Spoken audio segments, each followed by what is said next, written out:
بنی اسرائیل میں دو بھائی تھے جن میں ایک مسلمان تھا اور دوسرا کافر تھا۔ دونوں ہی دریا کے شکاری تھے۔ کافر بت کو سجدہ کرتا تھا، مگر جب مچھلیوں کے لیے جال دریا میں ڈالتا تو اس قدر مچھلیاں اس میں آ جاتی تھی کہ اس کو کھینچنا مشکل ہو جاتا تھا۔ مگر مسلمان کے جال میں صرف ایک ہی مچھلی آتی تھی اور وہ اس پر بھی صبر شکر کرتا تھا۔ اتفاقاً ایک روز اس مسلمان کی بیوی اپنے مکان کی چھت پر گئی تو اس کی نظر کافر کی بیوی پر پڑی، جو زیور اور بہترین لباس سے آراستہ تھی۔ یہ دیکھ کر اس مسلمان کی بیوی کے دل میں وسوسہ پیدا ہوا کہ کاش میں بھی ایسی ہی ہوتی، تو کافر کی بیوی بولی، تو اپنے شوہر کو آمادہ کر لے، وہ بھی میرے شوہر کے معبود یعنی بت کی عبادت کیا کرے، تاکہ تو بھی میری طرح مالدار ہو جائے۔ یہ سن کر مسلمان کی بیوی کچھ غمزدہ سی ہو کر نیچے آئی، اور جب اس کا شوہر گھر آیا تو اس نے بیوی کا حال دیکھ کر دریافت کیا کہ آخر کیا بات ہے جس سے تو اس قدر غمزدہ معلوم ہوتی ہے۔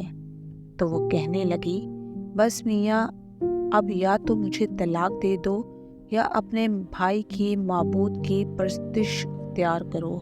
یہ سن کر اس کے شوہر نے کہا کہ خدا کی بندی، تو خدا سے نہیں ڈرتی؟ ایمان کی دولت کے بعد یہ کفر کی باتیں کیوں کرتی ہے؟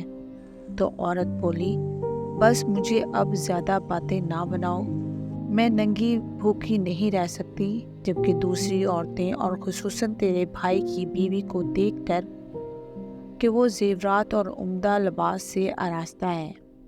جب اس مرد مومن نے دیکھا کہ عورت کسی طرح بھی باز نہیں آ رہی اور اس کا اسرار جو وہ حد سے زیادہ بڑھ چکا ہے، تو اس نے عورت کو تسلی دی اور کہا، اچھا، گھبرانے کی ضرورت نہیں ہے، میں کل سے کاریگروں اور مزدوروں میں جا کر محنت کر کے تجھے روزانہ 2 درہم دیتا رہوں گا، تو اس سے اپنی حالت درست کر لینا۔ یہ سن کر عورت کو کچھ تسکین حاصل ہوئی اور صبح سویرے ہی وہ مرد مومن مزدوری کی تلاش میں نکل گیا، لیکن کسی نے اس کی بات نہ پوچھی۔ یہ دیکھ کر وہ دریا کے کنارے پہنچا اور شام تک اللہ کی عبادت میں مصروف رہ کر رات کو جب گھر آیا تو بیوی نے دریافت کیا، آج تم کہاں تھی؟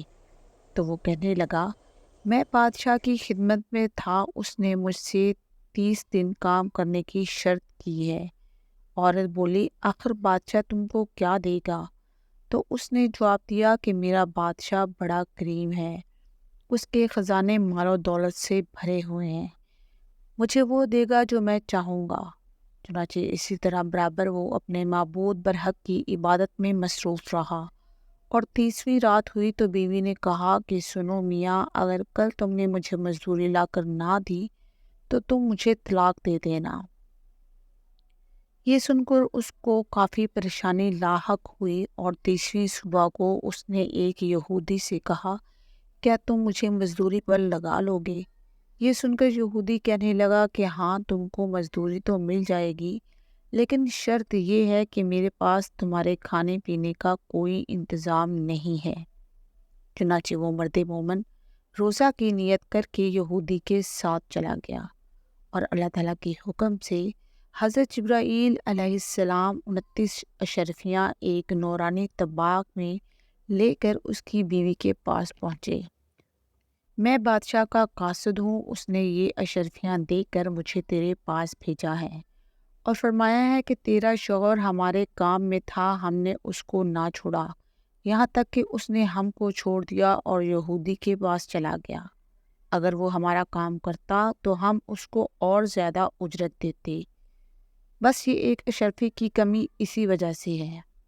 چنانچہ وہ عورت ان میں سے ایک اشرفی لے کر بازار گئی، جس پر لا الہ الا اللہ وحدہ لا شریک لہ لکھا ہوا تھا۔ اشراف نے 1000 درہم اس کی قیمت عورت کے حوالے کر دی، اور جب شام کو وہ مرد مومن گھر واپس آیا تو عورت نے اس سے دریافت کیا، آج تم کہاں تھے؟ اس نے جواب دیا کہ آج میں ایک یہودی کے کام پر گیا ہوا تھا۔ تو بیوی کہنے لگی، کہ آخر بادشاہ کی خدمت چھوڑ کر تم دوسروں کی خدمت کیوں کرتے ہو؟ پھر اس کو اشرفیوں کا واقعہ سنایا، جس کو سن کر وہ مرد مومن روتے روتے بے ہوش ہو گیا، اور جب اس کو ہوش آیا تو بیوی سے کہنے لگا، افسوس ہے کہ میں نے بادشاہ دو جہاں کی خدمت کا حق اپنے اوپر لازم نہ کیا، اور اس کے بعد اس شخص نے عورت کو چھوڑ دیا اور پہاڑوں پر چلا گیا، جہاں خدا کی عبادت میں مصروف رہ کر اس کا انتقال ہو گیا۔ سچ ہے، اللہ کے خزانوں میں کوئی کمی نہیں ہے، وہ بندوں کو اس کی عبادت کا صلہ ضرور دیتا ہے، اگرچہ بعض دفعہ کسی حکمت کی بنا پر اس کے یہاں دیر ہو جاتی ہے، لیکن بہرحال اندھیر پھر بھی نہیں، وہ اپنے بندوں کو دیتا ضرور ہے۔ اللہ تعالیٰ ہم سب کو صبر و شکر کے ساتھ رہ کر زندگی گزارنے کی توفیق عطا فرمائے، آمین یا رب العالمین۔